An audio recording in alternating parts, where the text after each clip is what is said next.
Kan aku nyanyi bocah-bocah di kala purnama, nyanyikan pujaan untuk Nusa. Damai saudaraku, subuhlah bumiku.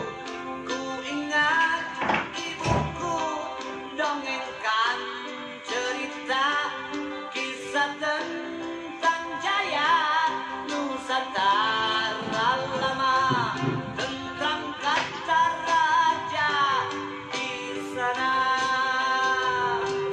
Mengapa tanahku rawan kini, bukit-bukit pun telanjang berdiri,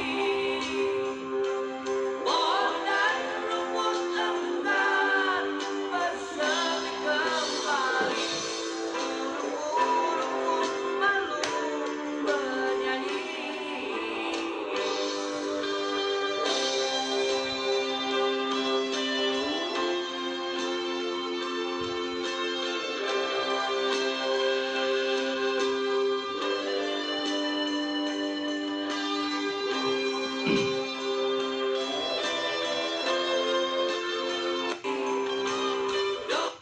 Oke, selamat pagi, salam berdesa buat teman-teman berdesa dimanapun berada. Pagi ini kita akan mendiskusikan atau membincangkan tema terkait dengan bagaimana strategi merumuskan program desa di 2021. Artinya bagaimana merumuskan program strategi desa di 2021 berdasarkan anatomi ya Permendes kalau kita lihat nomor 13 tahun 2020 ya. Nah, ada beberapa hal menarik saya kira kalau kita mau mencermati bagaimana substansi ya dari Undang-Undang Desa. Mohon izin.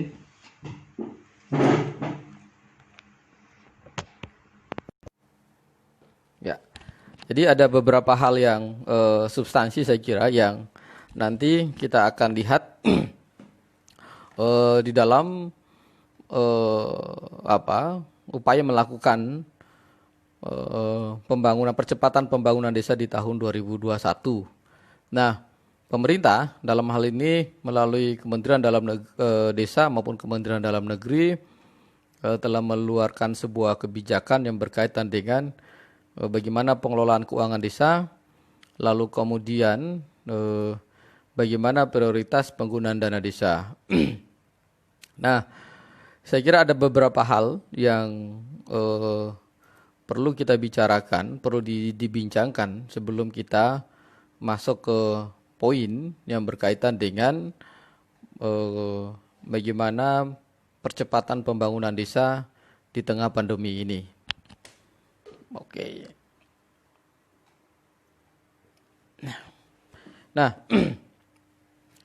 yang pertama beberapa persoalan ya yang hari ini sedang dihadapi terlepas dari situasi pandemi hari ini ya, yaitu soal konsolidasi dan koordinasi. Ini saya kira tantangan ini sederhana ya, tetapi kemudian sering diperbincangkan soal koordinasi dan konsolidasi, bagaimana menyelesaikan persoalan koordinasi dan konsolidasi. Ada banyak persoalan di daerah. Kenapa ada satu desa yang bisa berlari cepat, ada desa lain tidak bisa berlari cepat, artinya mengalami stuck ya, atau involusi. Sisi lain, involusi itu artinya dia berproses sebenarnya berpemerintahan, tetapi kemudian dia tidak bertumbuh kembang. Nah, ini beberapa aspek yang akan kita kupas di dalam tantangan di 2021, bagaimana pemanfaatan dan pengelolaan dana desa. Nah, faktor yang harus segera diretas ya, dan tidak henti-hentinya kami di LSN terus mengkampanyekan, membincangkan ya pentingnya political will, kemudian empathic government ya, lalu kemudian sense of ya, rasa memiliki desa yang harus dilakukan oleh pemerintah supradesa, dalam hal ini kabupaten ya, pemerintah daerah supradesa. Nah, karena kami melihat bahwa hambatan terbesar ya yang dihadapi atau tantangan terbesar yang dihadapi desa adalah bagaimana kinerja birokrasi di kabupaten, pemerintah daerah dalam hal membela desa, menggendong desa, memberdayakan desa, dan upaya-upaya yang cukup serius dan terencana di dalam sebuah perencanaan pembangunan memajukan perekonomian desa. Jadi itu bisa dilihat bagaimana hubungan soal perencanaan masing-masing OPD, SKPD dengan desa, atau rencana kerja pemerintah daerah dengan rencana kerjanya desa. Nah, ini tidak ada upaya serius membuat sebuah mekanisme konsolidasi program sehingga bukan soal tumpang tindih saya kira, tapi tidak terjadi soal kanibalitas ya, saling membunuh antara program satu dengan program yang lain. Nah, yang kedua yang menarik juga perlu dibicarakan adalah selain soal gagal atau lemahnya soal konsolidasi dan koordinasi guna membangun sinergisitas antara pemerintah daerah dan desa, keruwetan yang sering juga terjadi adalah adanya ego sektoral ya. Ego sektoral, baik itu ego sektoral di internal birokrasi oleh masing-masing SKPD atau OPD, padahal peran OPD ya sangat penting kalau kita melihat bagaimana mereka bicara soal berhubungan dengan desa. Nah, ego sektoral ini seringkali menjadi jebakan yang sangat berbahaya bagi desa karena kalau kita lihat pemerintah daerah baik kabupaten, provinsi, kalau sebenarnya mereka punya political will, punya empathic government, bagaimana kemudian membangun desa sebenarnya sangat sederhana. Bisa dilihat apakah pada saat musrembang, pada saat masing-masing SKPD menyusun dokumen renja SKPD-nya, mengakomodir nggak dokumen atau perencanaan yang sudah ada di desa atau data-data yang ada di desa, sehingga apa? Fokus dan lokus program yang disusun oleh SKPD baik di kabupaten maupun provinsi, dia menemukan lokus yang sama sebenarnya ya.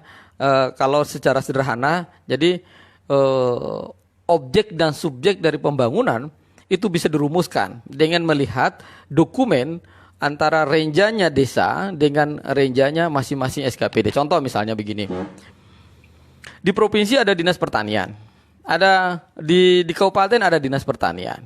Lokasinya di mana? Itu di desa. Tetapi kemudian pernah nggak ini diulas, dibincangkan secara mendalam bahwa yang namanya pertanian itu ya bukan hanya bicara soal Anda mau mendistribusi bantuan, Anda mau mendistribusi hibah, bukan itu. Itu terlalu remeh-temeh. Ini yang terjebak selama ini.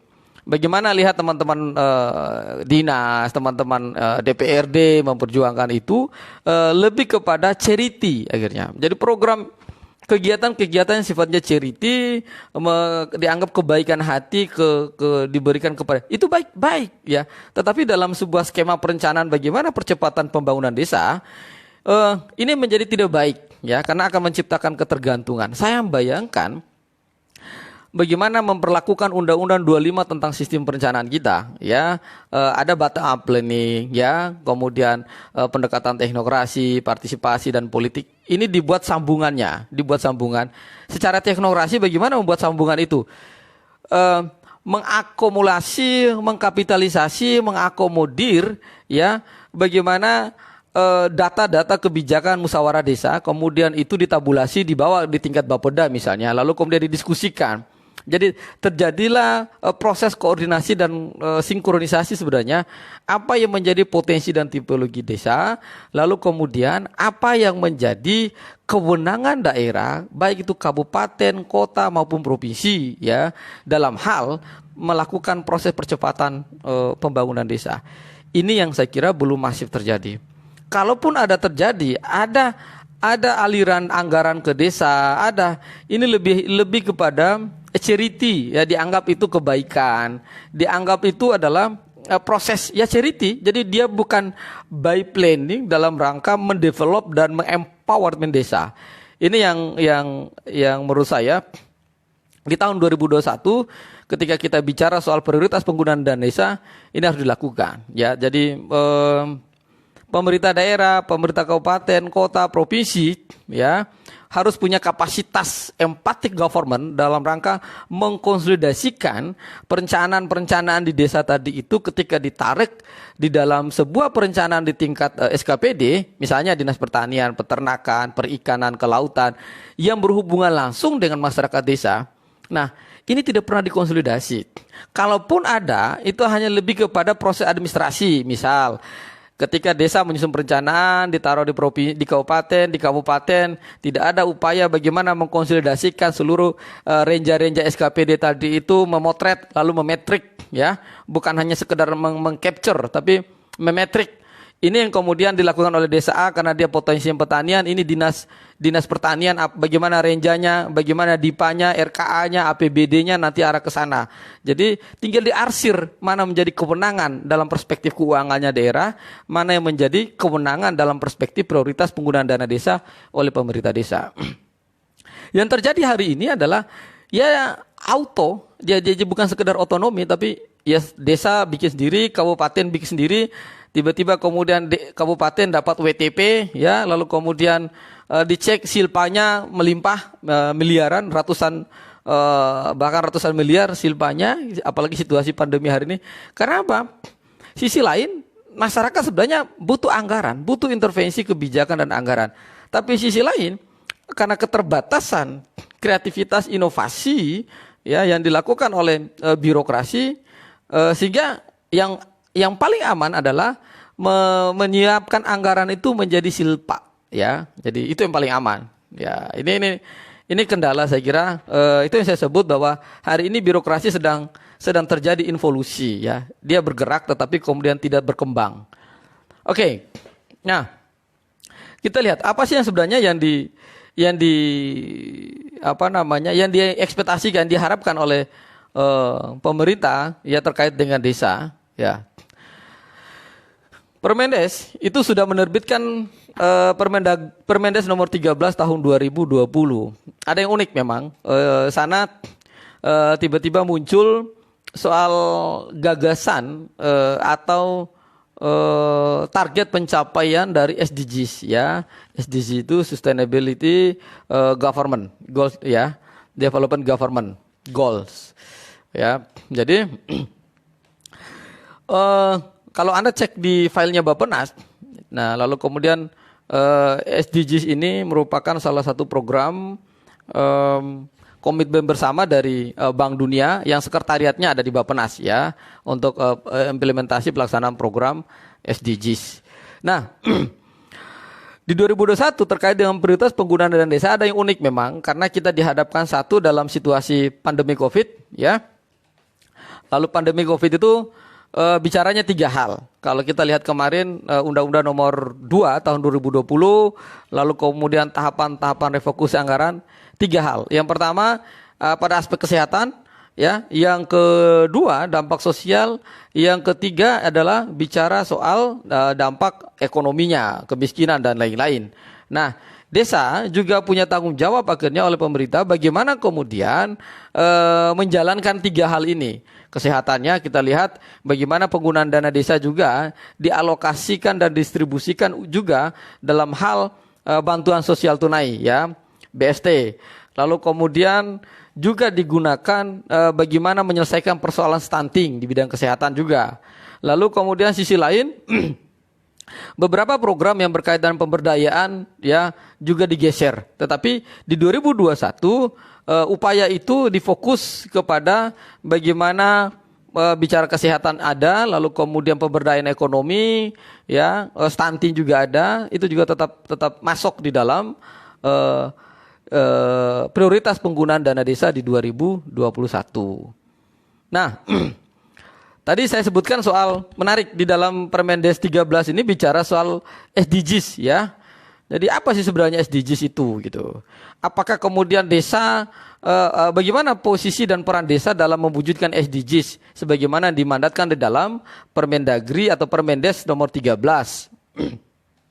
Nah, kita ketahui bersama bahwa SDGs itu adalah program yang baik ya, program yang baik ya. Dalam hal pencapaian-pencapaian misalnya meretas persoalan kemiskinan, kesehatan ya.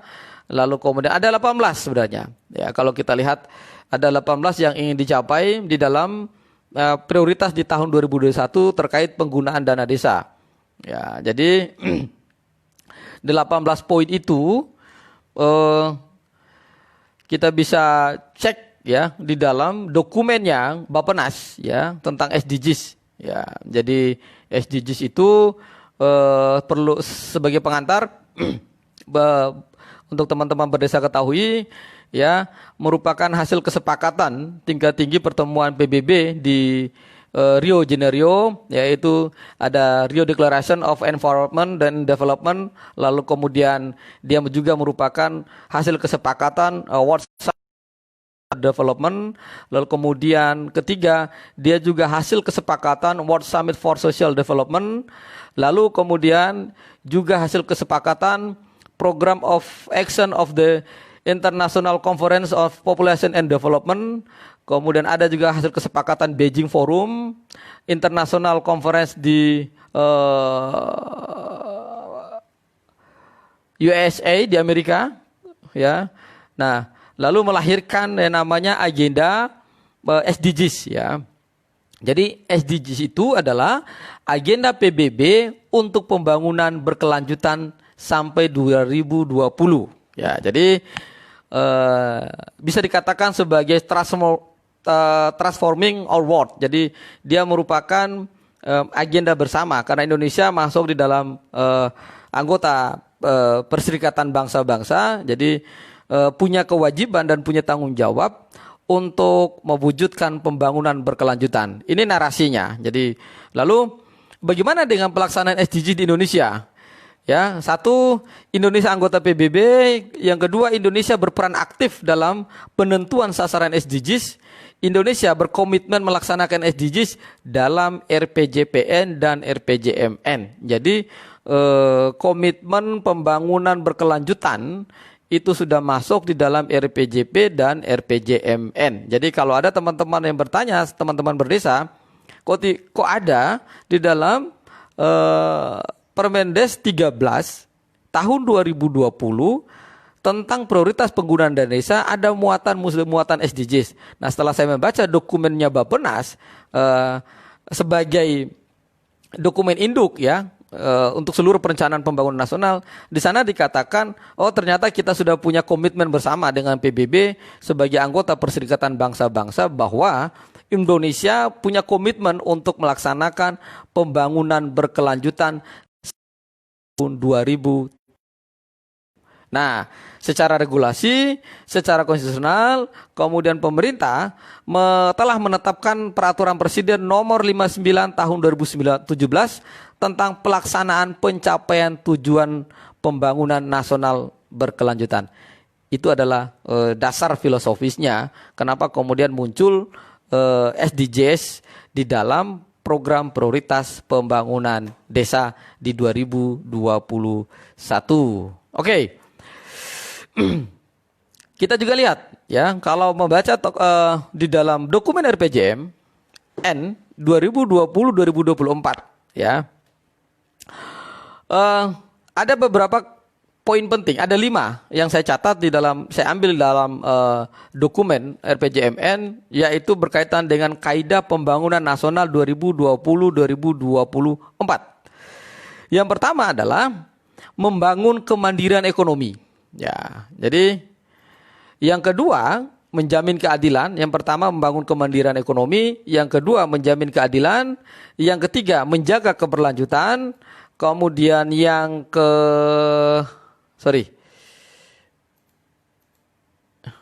Oke, ada 3 poin. Jadi saya ulangi, yang pertama membangun kemandirian, yang kedua menjamin keadilan, yang ketiga menjaga keberlanjutan. Kita cek, apa yang dimaksud dengan membangun kemandirian? Di dalam dokumen RPJMN 2020-2024 dikatakan melaksanakan pembangunan berdasarkan kemampuan dalam negeri sesuai dengan kondisi masyarakat, peranata sosial yang ada dan memanfaatkan kelebihan dan kekuatan bangsa Indonesia. Nah, di dalam skema, jadi arah kebijakan dan strategi membangun kemandirian ini, saya mengcollecting datanya. Pertama, memiliki kemampuan ilmu pengetahuan yang mumpuni dalam pembangunan, baik pengelolaan sumber daya alam, tata kelola pemerintahan, dan pengambilan keputusan. Yang kedua, memiliki kecukupan sumber daya manusia yang memiliki skill dan kecakapan dalam memenuhi kebutuhan pembangunan. Yang ketiga, mampu mendorong tumbuhnya iptek berkualitas dan tidak lagi pada prinsip asimetris terhadap bangsa lain dan bernilai budaya bangsa. Yang keempat, memiliki kemampuan mendorong tumbuhnya kreativitas, tanggung jawab, dan pelayanan kepada bangsa sendiri. Yang kelima, menjadi negara yang selalu aktif terbuka dalam bekerja sama dalam memberikan pengaruh terhadap kemajuan bangsa dan negara Indonesia.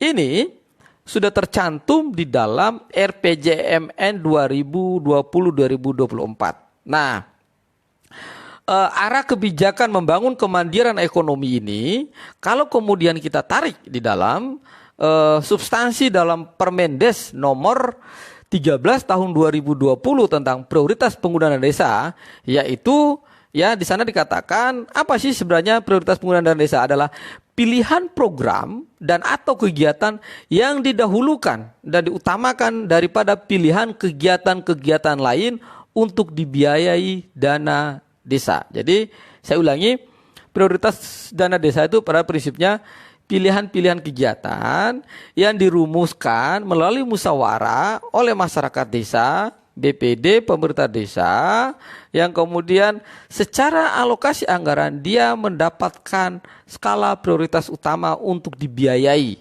atau untuk dibelanjakan dalam program APBDes-nya. Nah, lalu sisi lain, di dalam Permendes itu disebutkan, ya, oke, sebentar.